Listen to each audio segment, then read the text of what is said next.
नमस्कार दोस्तों, आपका स्वागत है इतिहास की बातें पॉडकास्ट में।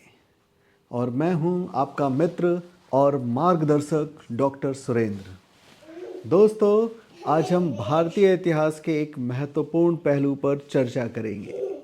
यह है भारत और एशियाई देशों के बीच सांस्कृतिक संवाद। दोस्तों, इस एपिसोड में हम यह समझने की कोशिश करेंगे कि भारत ने अपने पड़ोसी देशों के साथ कैसे सांस्कृतिक संबंध बनाए और कैसे भारतीय संस्कृति ने इन देशों को प्रभावित किया। हम चर्चा करेंगे बौद्ध धर्म के प्रसार, भारत के पश्चिम एशिया और दक्षिण पूर्व एशिया के साथ सांस्कृतिक आदान प्रदान और ईसाई धर्म तथा व्यापारिक संबंधों पर। तो आइए इस रोमांचक यात्रा की शुरुआत करते हैं। दोस्तों, इस पूरी यात्रा को और अधिक रोमांचक बनाने के लिए मैं कुछ प्रश्नों के साथ अपनी बात शुरू करूंगा। इन प्रश्नों के उत्तर ढूंढते हुए हम इस एपिसोड को आगे बढ़ाएंगे। तो पहला प्रश्न है, भारत के एशियाई देशों के साथ सांस्कृतिक संबंध कैसे स्थापित हुए और इनका क्या प्रभाव पड़ा। दोस्तों, तो इस प्रश्न में हम देखेंगे कैसे भारतीय संस्कृति का प्रसार हुआ। दोस्तों, भारत ने अपनी सांस्कृतिक धरोहर को श्रीलंका, म्यांमार, चीन और मध्य एशिया तक फैलाया। बौद्ध धर्म इस सांस्कृतिक संवाद का प्रमुख माध्यम था। सम्राट अशोक ने बौद्ध धर्म के प्रसार के लिए कई मिशन भेजे, जिन्होंने इन देशों में भारतीय संस्कृति को गहराई तक पहुंचाया और अपनी गहरी छाप छोड़ी। श्रीलंका ने बौद्ध धर्म को महावंश और दीपवंश जैसे ग्रंथों में संस्थागत रूप दिया। चीन ने बौद्ध भिक्षु फाहियान और ह्वेनसांग ने भारतीय संस्कृति का प्रसार किया। तो दोस्तों, इस प्रकार हम इस उत्तर को दे सकते हैं कि भारत ने एशियाई देशों के साथ सांस्कृतिक संबंध कैसे स्थापित किए और इनका क्या प्रभाव पड़ा। दोस्तों, अगले प्रश्न की यात्रा करते हैं और अगला प्रश्न है आपके सामने कि भारत और पश्चिम एशिया के बीच व्यापारिक और सांस्कृतिक संबंधों का वर्णन करें। व्यापारिक और सांस्कृतिक संबंध। तो दोस्तों, भारत और पश्चिम एशिया के बीच प्राचीन काल से ही व्यापक संबंध थे। इन संबंधों के माध्यम से भारत ने मसाले, वस्त्र व अन्य वस्तुएं निर्यात की। इसके अलावा पश्चिम एशिया ने से भारत में धातु कर्म, भारत के मसाले, वस्त्र, अन्य निर्यातित वस्तुएं भी पहुंचाई गईं। इसके अलावा तकनीकी ज्ञान का भी आदान प्रदान हुआ। दोस्तों, इसके साथ साथ ये भी जानना महत्वपूर्ण है कि ईसाई धर्म भी भारत के पश्चिम एशिया के माध्यम से आया। सेंट थॉमस के बारे में कहा जाता है कि वह पहली शताब्दी में भारत आए और यहाँ ईसाई धर्म का प्रचार किया।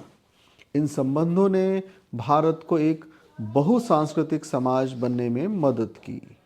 तो ये था महत्व और वेस्ट एशिया के बीच भारत के संबंधों का। दोस्तों, अब आते हैं अगले प्रश्न पर, और वो प्रश्न है दक्षिण पूर्व एशिया, साउथ ईस्ट एशिया में भारतीय संस्कृति का प्रभाव कैसे पड़ा। दोस्तों, इसमें हम विश्लेषण करेंगे दक्षिण पूर्व एशिया में भारतीय प्रभाव। दोस्तों, दक्षिण पूर्व एशिया में भारतीय संस्कृति का प्रभाव गहरा और दीर्घकालीन रहा। इस क्षेत्र के देशों जैसे कंबोडिया, थाईलैंड, इंडोनेशिया और वियतनाम ने भारतीय धर्म, कला, वास्तुकला और भाषा की अमिट छाप आज भी दिखाई देती है। अंकोवार कोट मंदिर और बाली के धार्मिक अनुष्ठान भारतीय संस्कृति के प्रभाव के उदाहरण हैं। रामायण और महाभारत की कहानियाँ इन देशों की लोक परंपराओं का हिस्सा बन गई। इस प्रकार दोस्तों साउथ ईस्टर्न एशिया में भारतीय संस्कृति का विस्तार हुआ। दोस्तों अगले प्रश्न पर आते हैं और ये प्रश्न बहुत ही रोचक है, बहुत ही इम्पॉर्टेंट है एग्जाम्स के लिए। प्रश्न है भारत और चीन के बीच सांस्कृतिक संवाद का ऐतिहासिक महत्व क्या है। दोस्तों हम इस गहराई में जाएंगे कि भारत चीन सांस्कृतिक संबंध कैसे बने। दोस्तों भारत और चीन के सांस्कृतिक संबंधों का मुख्य आधार बौद्ध धर्म था। फाहियान और हुएंगशांग जैसे चीनी भिक्षु भारत आए और यहाँ बौद्ध मठों में अध्यापन किया। इन यात्राओं ने दोनों देशों के बीच सांस्कृतिक और धार्मिक संबंधों को मजबूत किया। बौद्ध धर्म का चीनी भाषा में अनुवाद हुआ, बौद्ध ग्रंथों का चीनी भाषाओं में अनुवाद हुआ, जिससे चीन में बौद्ध धर्म का व्यापक प्रसार हुआ। इन संबंधों ने एशियाई धर्मों के बीच सांस्कृतिक एकता को बढ़ावा दिया। दोस्तों तो ये था भारत और चीन के सांस्कृतिक संबंध। दोस्तों अब अगले प्रश्न की यात्रा करते हैं और ये प्रश्न है भारत में ईसाई धर्म अर्थात क्रिश्चियनिटी और उसके पश्चिम एशिया के साथ संबंधों का, अर्थात ईसाई धर्म का प्रसार। दोस्तों ईसाई धर्म भारत में पहली शताब्दी में सेंट थॉमस के माध्यम से भारत आया। यह मुख्य रूप से केरल के तटवर्ती इलाकों में फैला। भारत और पश्चिम एशिया के बीच व्यापारिक संबंधों ने ईसाई धर्म के प्रसार में मदद की। भारत में ईसाई धर्म का प्रभाव शिक्षा, स्वास्थ्य सेवाओं और सामाजिक सुधारों के रूप में स्पष्ट रूप से देखा जा सकता है। यह भारत की बहुसांस्कृतिक समाज के निर्माण में एक महत्वपूर्ण योगदान था। दोस्तों तो ये था आज के पूरे एपिसोड का भाव। अगर हम इसका विश्लेषण और निष्कर्ष करें तो हम कह सकते हैं कि भारत और एशियाई देशों के बीच सांस्कृतिक संवाद ने पूरे क्षेत्र में सांस्कृतिक विविधता को बढ़ावा दिया। भारतीय संस्कृति के विविध पहलुओं जैसे बौद्ध धर्म, कला, साहित्य और स्थापत्य कला ने एशियाई समाजों को गहराई से प्रभावित किया।